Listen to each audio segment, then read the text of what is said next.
The narrow throat of the Strait of Hormuz has always been strategic, a choke point where the world's energy lifelines and military postures meet.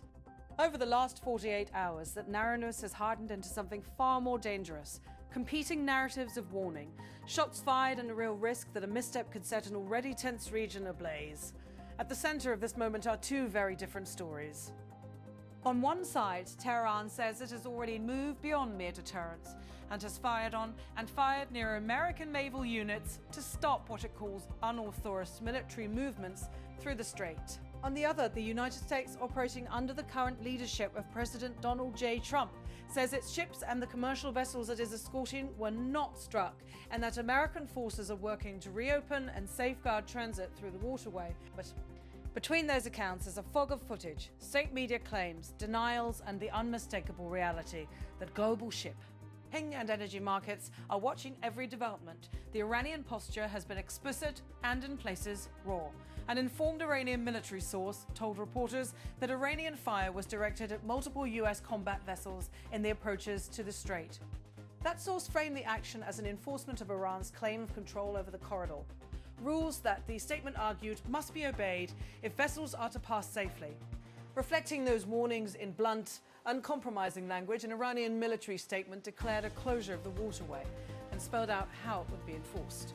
In the country's own words, the message left no room for ambiguity. An informed Iranian military source said, "No American military movement will be allowed through the strait without Iran's authorization." That declaration has been echoed by senior commanders. Major General Ali Abdullahi, who now heads the Qasim al-Anbar's central headquarters, a senior post in Iran's military command, has been one of the bluntest voices. Tehran has circulated maps, radio warnings and footage it says shows missiles, rockets and drones launched in proximity to US destroyers. State outlets and military channels described a sequence in which warnings, radioed, visual repeated, were ignored and then kinetic actions followed, which Tehran labels as warning shots intended to enforce a security perimeter. The language was as stark as the imagery. An Iranian military statement said, as a failure of the United States government to fulfill its commitment in the negotiations, the Islamic Republic of Iran declares the Strait of Hormuz completely closed again. No vessel of any type or nationality is allowed to pass through the Strait of Hormuz.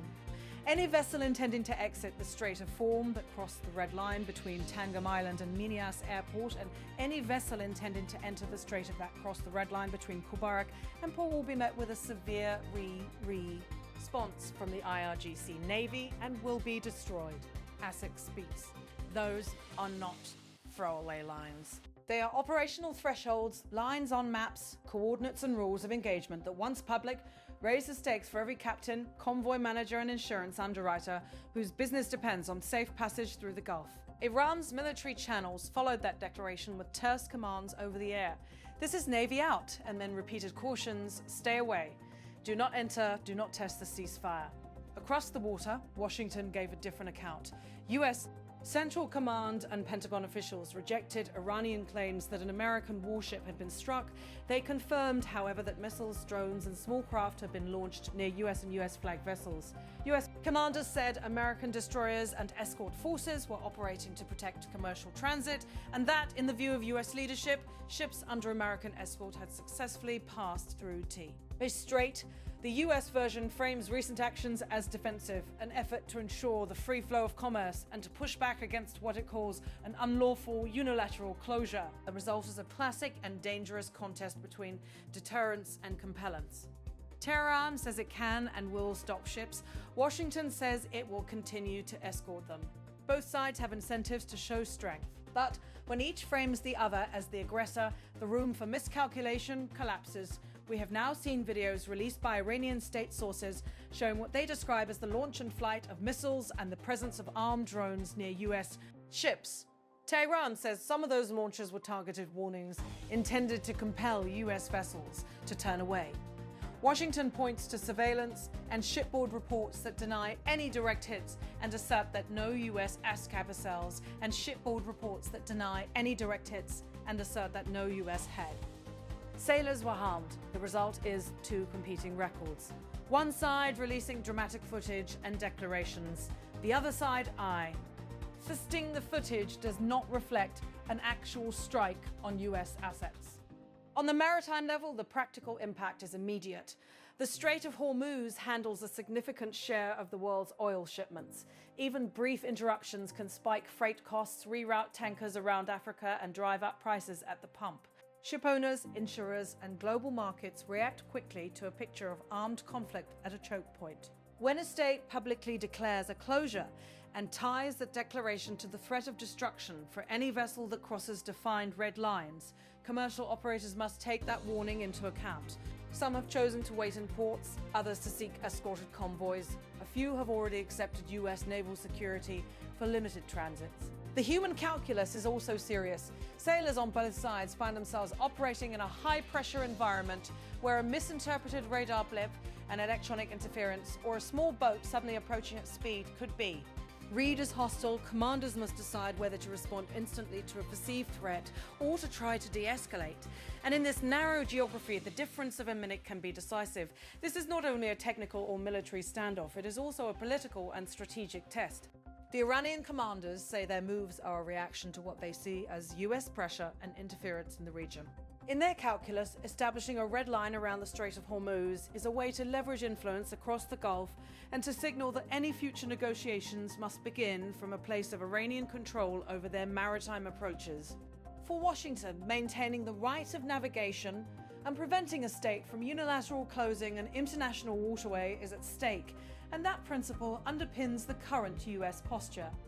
Because both sides are using force as communication, the risk of a misread or an accidental escalation is high. A single missile that goes astray, a drone VAR. Team malfunctions or commercial ship hit in error could quickly ratchet a standoff into open combat. That's the precise nightmare scenario the sailors and commanders are trying to avoid. Tactical choices that create strategic commitments. The longer the standoff endures, the more entrenched positions become, and the easier it is for both capitals to slide toward irreversible steps. The local context matters. Regional actors who rely on straight transit are watching closely, and some have already begun to shift trade patterns or to request naval escorts. Global energy markets, sensitive to any suggestion of supply disruption, have already priced in risk premiums. The effect is not confined to tanker routes. It touches refinery schedules, futures markets, and the broader cost of living for consumers far from the Gulf. At the same time, there are diplomatic threads. Pakistan and other countries have at times offered mediation or assisted with limited de-escalation measures. International, SETC, shipping bodies and maritime insurers are scrambling for clarity.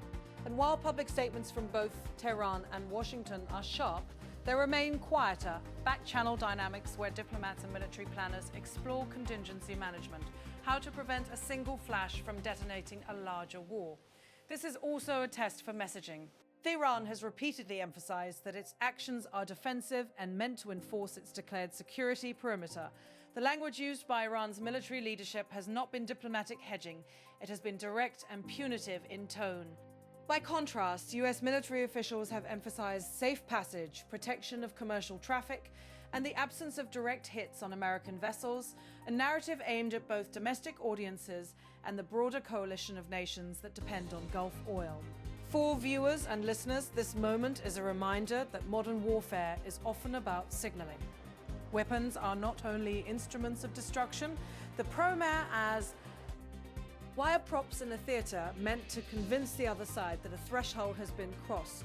That dynamic explains the mixed imagery, footage that claims to show warnings fired, counter-statements that deny damage, and commanders who say their rules of engagement are calibrated to avoid escalation even as they demonstrate resolve. But signaling has limits. When signals are made with live ordnance in the sea lanes, the margin for error narrows. Commanders must ask, is a show of force credible enough to change behavior without becoming the trigger for broader conflict? And for political leaders, the choice is often between short-term tactical advantage and long-term strategic costs. What comes next is not predetermined.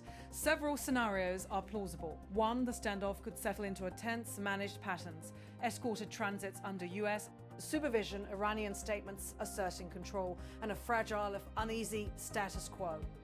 Two, there could be a dramatic incident that forces a blow. Dire military response.